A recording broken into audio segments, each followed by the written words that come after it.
The Wonderful Summer of Mickey Mouse is the latest installment in the Wonderful World of Mickey Mouse series. And I have to say, it was enjoyable, it worked really well, but compared to other Wonderful World episodes, it was lacking in references or cameos from other Disney characters. I did spot one, I believe the car featured in a classic cartoon. I have to cross reference that. But I spotted very few references or cameos to other Disney cartoons or classics.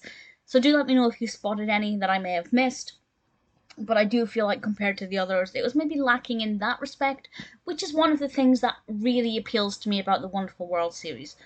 But that aside, it was good fun.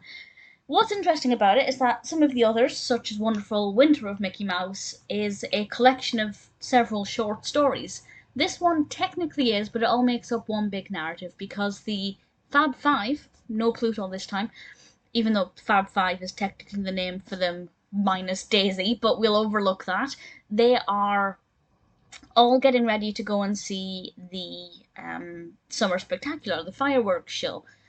And they all agree to be there at a certain time, I believe by sundown, and they need to get the perfect spot. And what unfolds is five separate stories of how they each got there and the various catastrophic problems that they faced along the way. So we do actually have five separate stories all coming together at once, and I like the fact that it started with the disaster. We learned from the very beginning that they all kind of got there not in one piece, and things did not go to plan.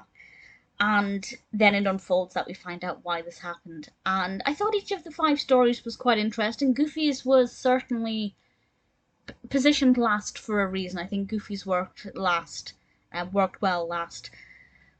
Donald's was a little bit underdeveloped. Daisy's was not too bad at all. Minnie's and Mickey's I thought were the most fleshed out, the most interesting, the most visually appealing.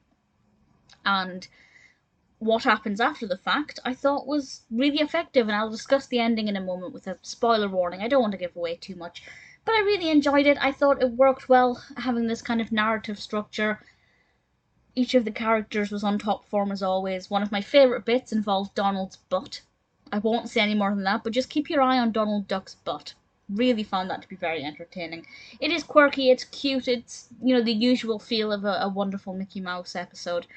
As I said, apart from one or two references to classic Disneys that I need to cross-reference, I'm not sure if that is the car that I'm thinking of, so I need to double check. But other than that, I can't think of any others, apart from the character that Daisy meets on the boat, but I won't explain that. I won't give away everything.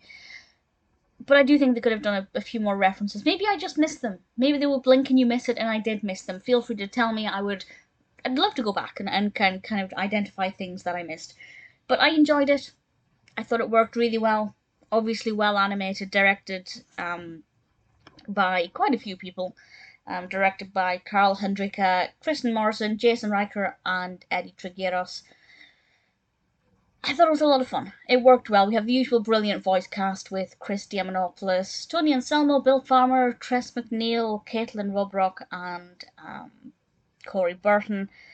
If you haven't seen it and you like the other Wonderful World of Mickey Mouse cartoons, obviously I suggest you watch it. If you've never seen any of them, give it a watch. It's pretty typical for the kind of thing that you can expect, and hopefully you'll watch this and then be inspired to watch the rest of the series, because it really is good fun, and I thought The Wonderful Summer of Mickey Mouse was pretty decent too.